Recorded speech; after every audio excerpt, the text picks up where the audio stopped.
So hello guys, welcome back to case Vichar guesstimate series lecture number 5। और आज हम वापस से लेके आ गए हैं एक ऐसा क्वेश्चन जो बहुत ही ज्यादा पूछा जाता है गेस्टिमेट इंटरव्यूज में या फिर नॉन टेक इंटरव्यूज में। और इसके डिफरेंट डिफरेंट फॉर्म्स भी पूछे जाते हैं और इंटरव्यूअर्स को बहुत ज्यादा पसंद है ये क्वेश्चन पूछने के लिए। And if you guys are liking this series तो गाइज सब्सक्राइब कर लो, क्योंकि अब से लेके 3 महीने तक हम बहुत सारे क्वेश्चंस करने वाले होंगे। और I can guarantee you guys, अगर आप लोगों ने ये सीरीज अच्छे से फॉलो करी तो you guys will be 100% prepared for non tech interviews और आप सारे क्वेश्चंस बना रहे होंगे। नॉट ओनली फॉर गेस्टिमेट्स, हम लोग केस स्टडीज की भी प्लेलिस्ट लाने वाले हैं। तो guys please be with us and let's get on the train and solve this cases with case विचार। बस बिना कोई टाइम गवाए सीधा चलते हैं क्वेश्चन पे। और आप लोगों को थंबनेल से तो पता ही चल गया होगा कि आज का क्वेश्चन है number of orders placed in Swiggy in Delhi in a day. तो गाइस अब हम आ चुके हैं अपनी स्क्रीन पर, और जैसे आप लोग देख पा रहे होंगे यहाँ पे लिखा हुआ है हमारा question, number of orders placed on Swiggy in Delhi in a day. तो हम बात कर रहे हैं स्विगी की, और नंबर ऑफ ऑर्डर्स कितने होंगे और दिल्ली के अंदर specifically and in a day. Generally generally interviewers ना आपको सीधा बोल देते हैं कि चलिए आप बताइए कि number of orders placed on Swiggy, बस इतना, या फिर रेवेन्यू जनरेटेड बाय स्विगी। तो आप अपना प्रिलिमिनरी क्वेश्चंस पूछ सकते हैं इंटरव्यूअर से, और प्रिलिमिनरी क्वेश्चंस पूछना इज अ मस्ट। आप अपने दिमाग में बैठा लीजिए कि आप जितने प्रिलिमिनरी क्वेश्चंस पूछेंगे उतना अच्छा है, बट वो सारे क्वेश्चंस थोड़े से वैलिड होने चाहिए। और ऐसा भी नहीं कि आप 7-8 क्वेश्चंस पूछने लगे। 2 या 3 क्वेश्चंस जिससे जिससे आपका क्वेश्चन इजिली सॉल्व हो जाए और आपको क्वेश्चन के बारे में सारा कॉन्टेक्स्ट पता चल जाए, उतने।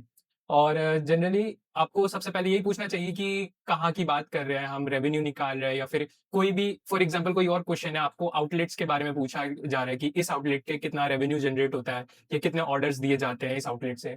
तो आप पूछ सकते हैं कि हम पूरे इंडिया की बात कर रहे हैं या किसी स्पेसिफिक स्टेट की बात कर रहे हैं। और जैसे यहाँ पे लिखा हुआ है इन अ डे, तो आप ये भी पूछ सकते हैं क्या 1 हफ्ते का, क्या 1 साल का, 1 महीने का, या 1 दिन का। तो ये सारे आपके प्रिलिमिनरी क्वेश्चन बन सकते हैं।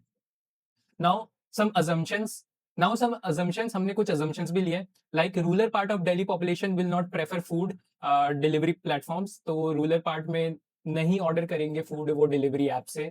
Second is BPL population in the urban area will not use food delivery platforms. Below poverty line वाले लोग भी फूड डिलीवरी एप्स को नहीं यूज करेंगे। Third is middle income class population will place only one order and high income class population will place 2 orders in a day. ये हमारी assumptions है। आप यहाँ पे 2 के जगह 1.5 ऑन एन एवरेज भी ले सकते हैं कि हाई इनकम क्लास वाले एक दिन में एक ऑर्डर, हो सकता है अगले दिन उन्होंने 3 ऑर्डर मंगा लिए या उसके अगले दिन 2 ऑर्डर मंगा लिए। तो एवरेज लेके हम 1.5, 1.2, 1.3 ऐसे भी ले सकते हैं। And fourth assumption is market share of Swiggy is 40%। तो हमने स्विगी का मार्केट शेयर 40% लिया है। आप 30% ले सकते हैं, या फिर आप चेक करते रहिए अपडेटेड। जितना ज्यादा आप अपडेटेड रहेंगे उतना ज्यादा आपका इजी, जितना ज्यादा आप अपडेटेड रहेंगे उतना ज्यादा आपका एक्यूरेट आंसर आएगा। तो अभी के हिसाब से हम 40% ले लेते हैं, क्योंकि it will make our calculation way easier. Now let's come to our question कि हम इसको सॉल्व कैसे कर रहे होंगे। तो जैसे आप लोग देख सकते हैं, हमने सबसे पहले लिया दिल्ली का पॉपुलेशन विच इज 40 मिलियन, और मतलब लगभग लगभग 4 करोड़। तो अब आप में से कई सारे लोग कहेंगे कि भैया दिल्ली की पॉपुलेशन इज 3.2 करोड़ या 3.5 करोड़, आपने 4 करोड़ क्यों लिए। तो इसके 2 रीजन है, 3.2 करोड़ और 3.5 करोड़। ये सारे जो डेटा है वो गवर्नमेंट डेटा है, एंड ऑब्वियसली हम थोड़ा सा ज्यादा ही लेके चलेंगे क्योंकि गवर्नमेंट डेटा थोड़ा सा स्पेसिफिक रहता है। And the second reason is 40 million हमारी कैलकुलेशन थोड़ा सा इजी कर देता है। जैसे कि अगर हम 40 मिलियन का 50% लेंगे तो वो 20 मिलियन होगा, अगर 25% लेंगे तो वो 10 मिलियन होगा। तो इट्स एन इवन नंबर, तो इसकी कैलकुलेशन बहुत ईजिली हो जाती है हमसे। Now what we have done is हमने इसको 2 पार्ट्स में डिवाइड कर दिया है। फर्स्ट इज आर अर्बन, जो हमने लिया है 40%, एंड 40 मिलियन का 40% is 16 million. And now second part is rural, जो हो गया है हमारा 60%, और 40 मिलियन का 60% इज 24 मिलियन। और जैसे हमने पहला जम्पशन लिया था कि रूरल पार्ट में कोई भी फूड डिलीवरी एप्स यूज नहीं करेगा, तो हमने इसको पूरे को क्रॉस कर दिया और इसके नीचे कोई भी कैलकुलेशन नहीं है।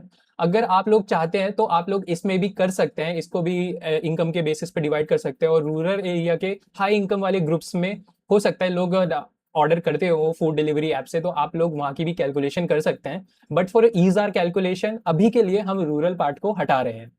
Now coming to our urban, तो अर्बन में हमने 40% लिया 16 मिलियन। अब हमने अर्बन को 3 इनकम ग्रुप्स में डिवाइड कर लिया है। First is below poverty line which is 40%, second is middle income which is also 40%, and third is high income which is 20%। ये आपके ऊपर डिपेंड करता है कि आप इस मिडिल इनकम को लोअर मिडिल क्लास या अपर मिडिल क्लास में भी डिवाइड कर सकते हैं। बट अभी के लिए हमने सिर्फ मिडिल इनकम लिया है, और अपनी प्रैक्टिस के लिए आप लोग इसको, आई वुड रेकमेंड कि आप अपर मिडिल क्लास और लोअर मिडिल क्लास लेके ही सॉल्व करें। नाउ हमने एक और अजम्पशन लिया था कि बिलो पॉवर्टी लाइन वाले लोग नहीं यूज करेंगे फूड डिलीवरी एप्स को, तो इसके नीचे हमने बिल्कुल भी कोई भी कैलकुलेशन नहीं करी है। Now coming to our middle income and high income groups, तो यहाँ पे हम अपनी कैलकुलेशन करेंगे। तो यहाँ पे हमने ले लिया mobile penetration. And what is mobile penetration, कि कितने लोगों के पास स्मार्टफोन्स है। ऑब्वियसली आप लोग डिलीवरी एप्स तभी यूज कर पाएंगे जब तक आपके पास स्मार्टफोन होगा, उसके अंदर ऐप होगा। तो हम लोग देखेंगे कि कितने लोगों के पास मोबाइल फोन्स है या स्मार्टफोन्स है।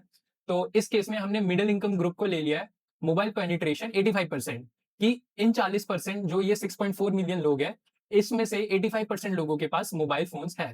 तो 6.4 मिलियन का 85% will be 5.44 million.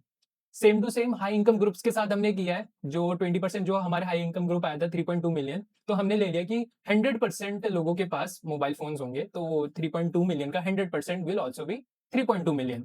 Now coming to our next thing, okay आप लोगों के पास मोबाइल फोन्स आ चुके हैं, बट उसके अंदर इंटरनेट भी होना चाहिए टू यूज डिलीवरी एप्स। तो हम फिर देखेंगे इंटरनेट पेनिट्रेशन। तो जितने लोगों के पास स्मार्टफोन्स हैं, उन स्मार्टफोन्स के अंदर इंटरनेट किस किस के पास है। तो 5.44 लोगों तो 5.44 मिलियन लोगों में से हमने ले लिया है कि 80% लोगों के पास इंटरनेट कनेक्शन है मिडिल इनकम ग्रुप के अंदर। तो 5.44 मिलियन का 80% will be 4.35 million. Same to same will come to our high income groups. तो हमने ले लिया कि 3.2 मिलियन जो ये लोग थे जिनके पास मोबाइल था, तो 90% लोगों के पास इंटरनेट है। अब इन सारे लोगों के पास इंटरनेट भी आ गया है। Now we will come to adoption rate. Adoption rate क्या होता है कि कितने लोग फूड डिलीवरी एप्स यूज करते हैं, अडॉप्ट कर लिया उन्होंने अपनी डे टू डे लाइफ के अंदर। ऑब्वियसली कोई आदमी तभी फूड डिलीवरी ऐप से खाना मंगाएगा जब तक उस आदमी ने वो चीज अडॉप्ट कर ली हो अपनी डे टू डे लाइफ में। तो लेट्स से कि जो 4.35 मिलियन लोग हमारे पास आए थे जिनके फोन में इंटरनेट है, तो उनमें से 50% लोगों ने फूड डिलीवरी एप्स यूज करना अडॉप्ट कर लिया है। And we are not specifically talking about Swiggy only, और भी सारे फूड डिलीवरी एप्स है लाइक जोमेटो, ब्लिंकिट भी हो गया है, कई सारी चीजें। तो ये सारे के सारे लेट्स से 50% लोगों ने अडॉप्ट कर ली है ये सारी चीजें। And for high income group let's say 70% लोगों ने ये चीजें अडॉप्ट कर लिया है। नाउ अडॉप्शन के बाद लेट्स से कि स्विगी कितने लोग यूज करते हैं। तो हमने एक और अजम्पशन ली थी स्टार्टिंग में कि स्विगी का मार्केट साइज इज 40%। तो हमारा जितना भी अडॉप्शन रेट के बाद लोग आए थे उसमें से 40% लोग स्विगी यूज करते हैं। तो 2.16 का 40% will be 8,70,400। And this is for middle income groups. Now coming to our high income groups, तो 20.16 मिलियन में से 40% इनका निकालेंगे तो डेट विल बी 8,06,400 पीपल। तो हमने स्टार्टिंग में एक और अजम्पशन ली थी कि मिडिल इनकम ग्रुप वाले लोग एक दिन में एक ऑर्डर करते हैं और हाई इनकम ग्रुप वाले लोग एक दिन में 2 ऑर्डर करते हैं। तो हम so now it's a simple maths. तो हम 8,70,400 को 1 से मल्टीप्लाई कर देंगे, so that would be 8,70,400 orders. And for high income हम 8,06,400 को 2 से मल्टीप्लाई करेंगे तो दैट विल बी 16,12,800 ऑर्डर्स। और अब हम इन दोनों को ऐड कर देंगे तो that will be our 24,83,200 orders. तो इतने सारे ऑर्डर्स होते हैं दिल्ली के अंदर एक दिन में स्विगी से। सो डेट्स इट गाइज, यही था स्विगी का ऑर्डर नंबर कि एक दिन में दिल्ली के अंदर कितने ऑर्डर्स प्लेस होते हैं। हो सकता है आप में से कई सारे लोगों को ये ऑर्डर नंबर बहुत ज़्यादा बड़ा लग रहा होगा, तो डोंट वरी, आप लोग इसको और ज़्यादा स्पेसिफिकली सॉल्व कर सकते हैं। आप अर्बन एरियाज़ के अंदर भी जा सकते हैं, आप लोग अर्बन एरियाज के अंदर हाई इनकम ग्रुप्स के अंदर भी जा सकते हैं कि वो लोग कितना ऑर्डर प्लेस कर रहे हैं, और आप लोग उनका डिवीजन भी अच्छे से ले सकते हैं। तो मार्केट साइज के ऊपर भी डिपेंड करती है कई सारी चीज़ें, but yes that was the flow कि कैसे आप लोग ऐसे क्वेश्चंस को सॉल्व कर रहे होंगे। एंड आई वुड रिकमेंड कि आप लोग खुद से रेवेन्यू जनरेटेड निकालिए स्विगी का कि कितना रेवेन्यू जनरेट होता है एक दिन के अंदर दिल्ली से। और बहुत ज़्यादा इजी है, जितने भी ऑर्डर्स आए हैं तो आप लोग एक एवरेज ऑर्डर प्राइस सेट कर लीजिए कि इतना एवरेज रहता है ऑर्डर प्राइस, और उसको मल्टीप्लाई कर दीजिए। तो जो भी आपका अमाउंट आएगा वो होगा revenue generated by Swiggy in a day in Delhi. तो guys that's it for today. I hope आपको ये वीडियो पसंद आई होगी और अच्छी लगी होगी। अगर आप लोगों को ये वीडियो इन्फॉर्मेटिव लगी होगी तो ऑब्वियसली गाइज लाइक कर दो इस वीडियो को, शेयर कर दो ये वीडियो अपने दोस्तों के साथ, उनका भी डाउट क्लियर कर दो, एंड सब्सक्राइब कर लो केस विचार को ऐसी ही क्रेजी वीडियोस के लिए। तो मैं भी चलता हूँ, मेरे को और भी क्वेश्चंस देखने तुम्हारे लिए। तो guys let's solve these cases with case विचार।